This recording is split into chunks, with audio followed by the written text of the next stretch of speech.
It's hot out there, but let's blow them off the line of scrimmage. For thine is the kingdom, and the power, and the glory.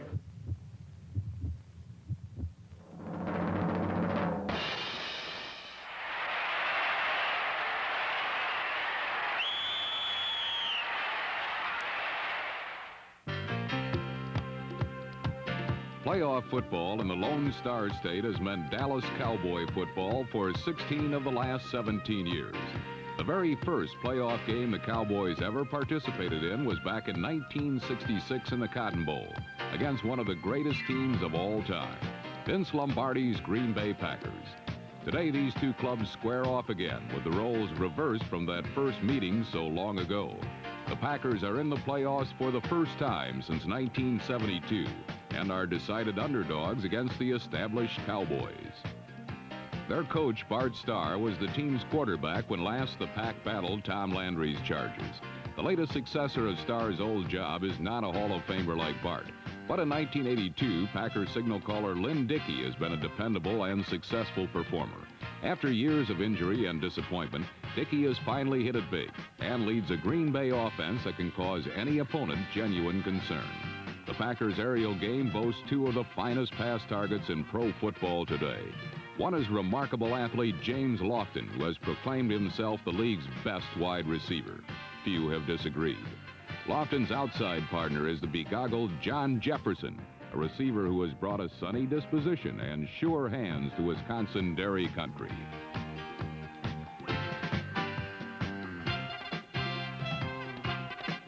But there's some good hands over on the Dallas side as well. Quarterback Danny White is on his way to another Pro Bowl appearance. Along with the core of the Cowboy ground game, all-time rushing king Tony Dorsett. The arm of White and the legs of Dorsett should help make this game a bountiful smorgasbord of wide-open football. From Texas Stadium, it's round 2 of the NFL's Super Bowl tournament. The Green Bay Packers and the Dallas Cowboys on the NFL Game of the Week.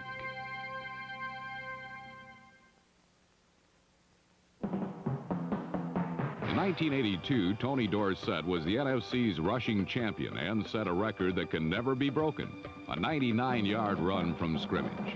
Dallas bases its offense on its ability to run, so Green Bay's most important defensive assignment was to stop Dorsett cold.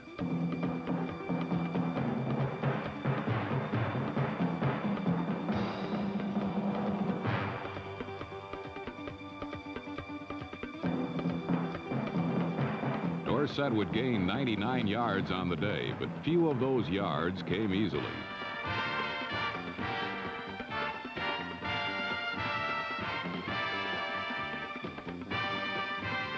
Inside or outside, Green Bay was waiting for Tony and usually knew what to do when both sides met. But you can't keep a good man down forever. And Dorsett did spring a large gain or two with power running up the middle.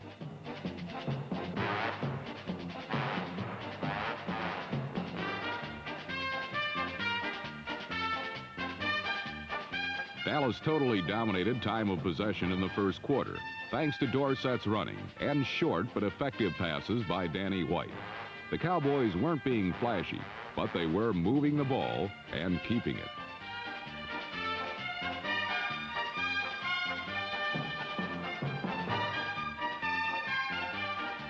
Despite the lack of possession time, the Packers earned 2 moral victories by twice keeping Dallas out of the end zone.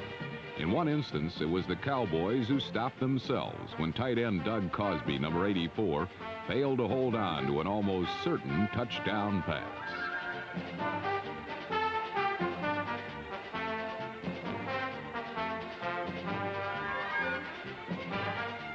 The Cowboys had to settle for 2 field goals by Rafael Septien, one covering 50 yards as the first quarter ended with Dallas ahead by only a 6-0 score.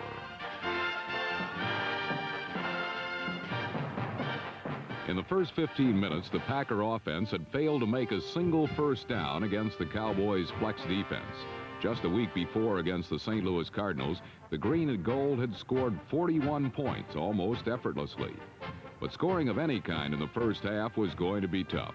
especially when the front four of Jones, White, Martin and company came a-calling on Lynn Dickey.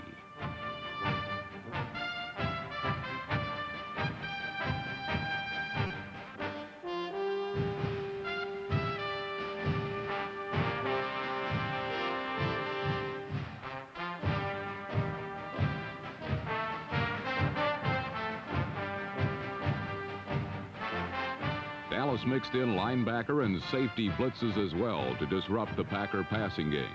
And running the football was equally as tough, as Green Bay fullback Gary Ellis, number 31, found out.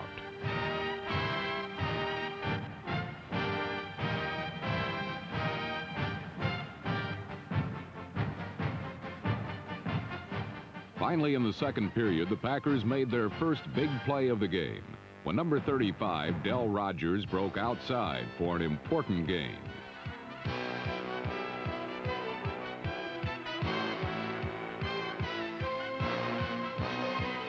A second look shows Rogers got excellent escort service from tackle Greg Cook, number 68, who led the way. Then chopped down the force man so Rogers could add to his acquired territory.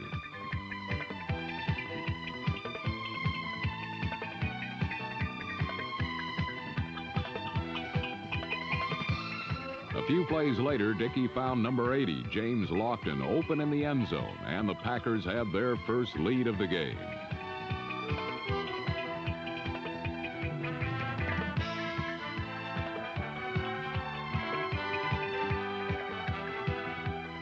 For the second week in a row, Dallas had dominated an opponent statistically, only to find themselves behind in the second quarter. Last week it was the Tampa Bay Buccaneers, and this week it was the Packers, thanks to Lofton's catch that put the visitors ahead 7-6. But in their game with Tampa, the Cowboys had fought back to retake the lead and eventually win, and they began to reestablish that trend shortly afterwards. A pattern emerged that would continue for the rest of the game. When Green Bay scored, Dallas would roar back with a score of their own. Danny White came up with a first rebuttal late in period 2 by continuing to click on safe but effective short passes.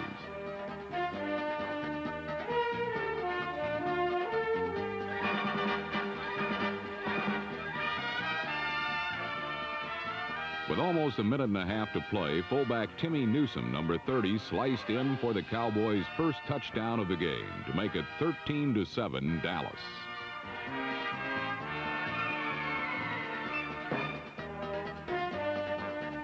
It was Newsome's second touchdown of the playoffs, having scored on a pass reception a week ago against the Buccaneers.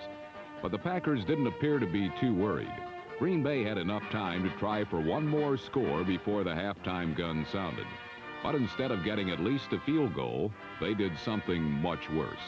Dickey fired a pass that found its way into the arms of cornerback Dennis Thurman, number 32.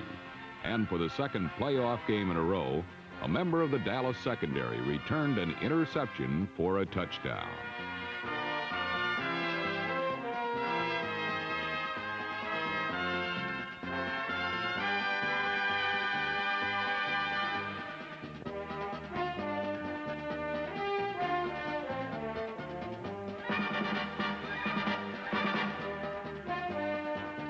It was the first of 3 interceptions for Thurman in the game. And it came at a time when Green Bay was starting to overcome the Dallas dominance of the first half. With this score, the Cowboys pricked a damaging hole in the Packer balloon and tucked away a far more secure halftime lead.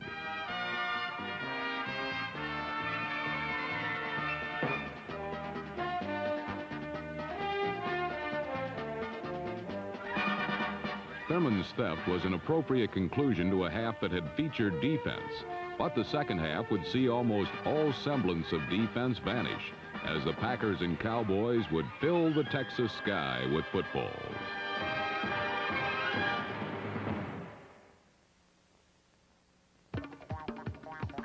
With only 30 minutes to go and with a hostile hometown crowd harping in their ears, the Packers began the second half intent on throwing the football, something they hadn't done well in the first half.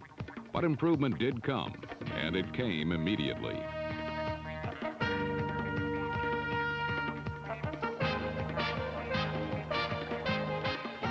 Green Bay got 4 first downs on consecutive plays, but then fell short on a near-miss pass to tight end Paul Kaufman, number 82.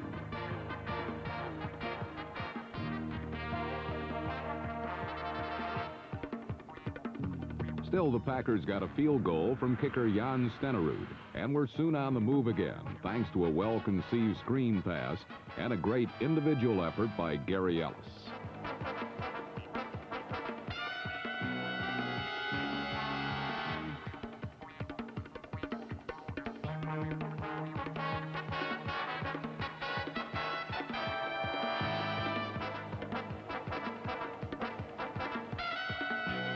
Tight end Kaufman then chipped in with 2 clutch catches over the middle, and it appeared that Green Bay was about to go into the end zone for their 2nd touchdown of the day.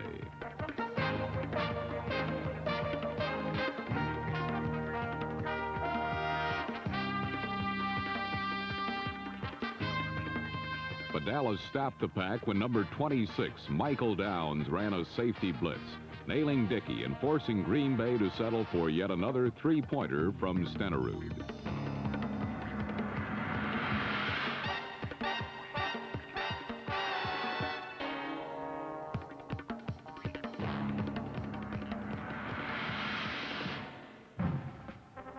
For the football fan who thrives on action and a barrage of big plays, this second half would certainly be 30 minutes to remember. Like 2 heavyweight champs, Dallas and Green Bay pounded each other, matching big gainer for big gainer. First-round pick Rod Hill, number 25, ignited the Cowboys midway through the 3rd quarter with a stellar kickoff return.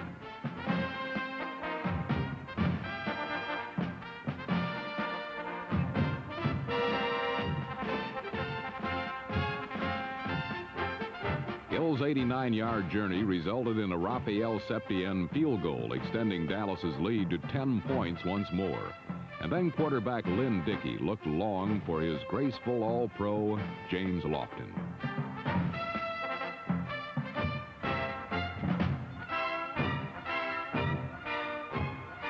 Lofton netted a quick 50 in what was becoming a playoff track meet. Then suddenly the Cowboy defense reared its ugly head on the very next play, coming up with a big play of their own.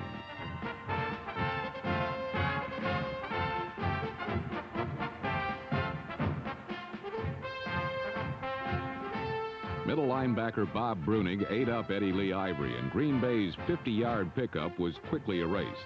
Number 58, Mike Hegman, alertly recovered Ivory's miscue as Green Bay blew tremendous field position as the 3rd quarter drew to a close. But it didn't take long for Green Bay's explosive attack to log yet another big play. The man who would turn in perhaps the greatest individual effort of the day was James Lofton, who many believe to be the finest athlete in the game. On the first play of the final quarter, Lofton proved why former 49er head coach Bill Walsh considers him to be the greatest player in the league today.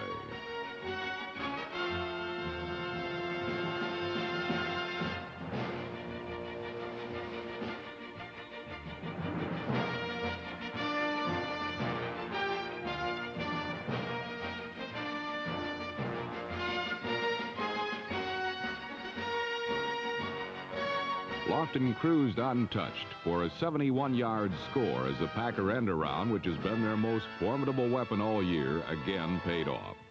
Stenerud missed the extra point, however, but Dallas's lead was cut to 23-19.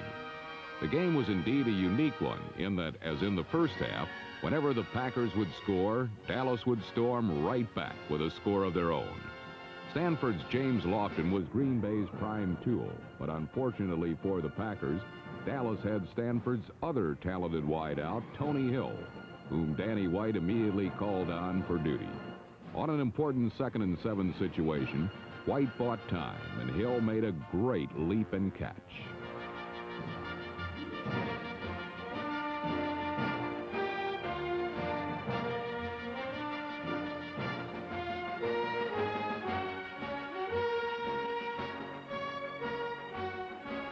Hill caught a pair for 40 yards on the drive, and with the Packers brace for the medium-range pass, White crossed them up with a nifty delayed screen to Timmy Newsom, which netted 21 yards deep into Packer territory.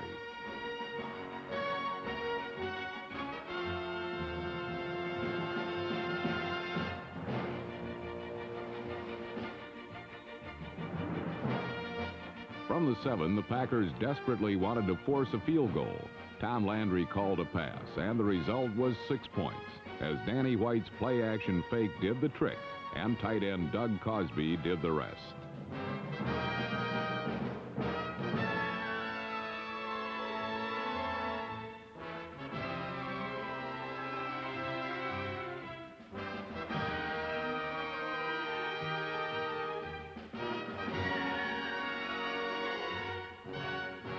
Names like Pearson, Hill, and Dorsett come to mind when folks think of the prime elements in Landry's intricate computerized attack. But now Doug Cosby must be listed as a big member of that offense as well. He plays a great deal more than Landry's other tight ends, Billy Joe Dupree and Jay Saldy. And near the end zone, he rarely misses an opportunity to put points on the board. Cosby's catch put Dallas up 30-19 as he quickly atoned for his critical dropped pass in the first half. And if you think he wasn't happy about it, well, just check out this spike. A convincing Danny White fake and bootleg made it all work.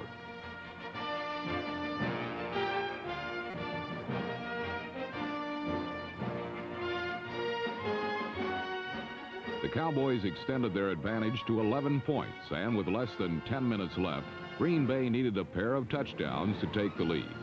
Lynn Dickey went to work to accomplish precisely that.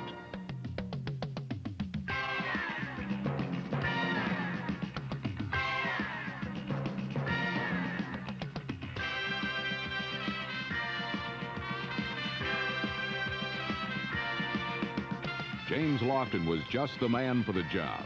But when Dickey looked for his other all-world receiver, John Jefferson, a matter of inches meant that Green Bay had to punt.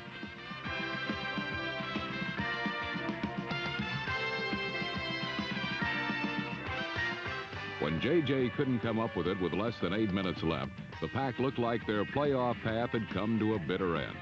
But just when things looked their darkest, the boys from Titletown came up with another one of a seemingly endless half full of big plays.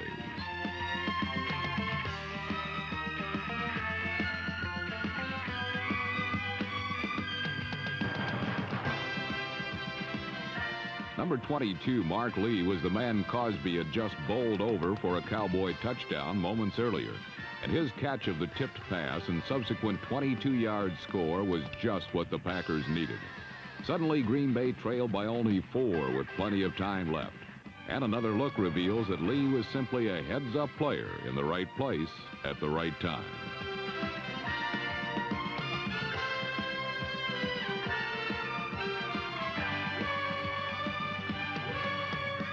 Lee's touchdown made it 30-26 Dallas. One question remained. All day long, the Cowboys had answered a Packers score with a score of their own. Could they do it again?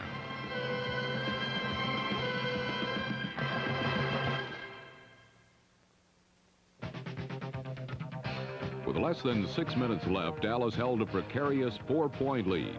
With the game on the line, they gambled, and they came up big. Tony Hill is nicknamed the Thrill, and his 49-yard reception is yet another example why he deserves that description. Again, Dallas came up with a long gainer to offset Green Bay's. All of Landry's graceful stars operated in perfect harmony. White's quick toss was true. Pearson's bomb was perfect. And Tony Hill pulled off a spectacular spin to make the catch.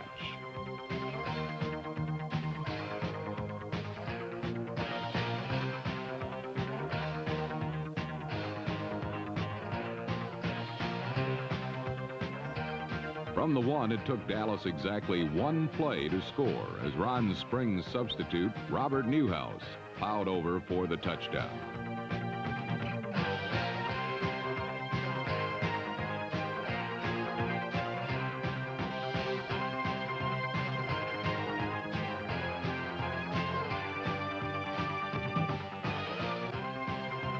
Newhouse's power running has been his trademark in the NFL.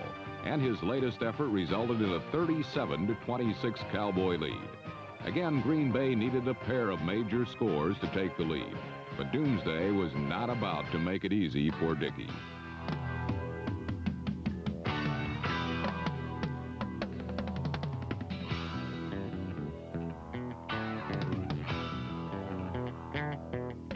Number 72, Ed Jones, came on a stunt and pounded Dickey to the turf. And all Dallas had to do was stay on the ground with less than 3 minutes left to salt the game away. Dickey is indeed a courageous performer, as his numerous injuries and subsequent comebacks can attest. All he wanted was 2 more chances to score, and Tony Dorsett promptly provided him with an opportunity moments later.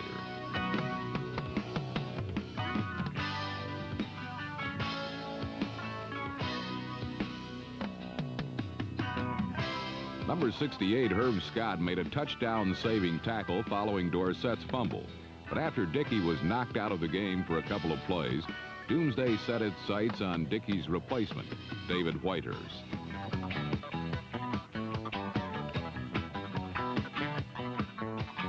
Number 60, Don Smerick, made Whitehurst the sacrificial lamb. And with time running out on the Packers, Dickey returned, hoping for a quick score.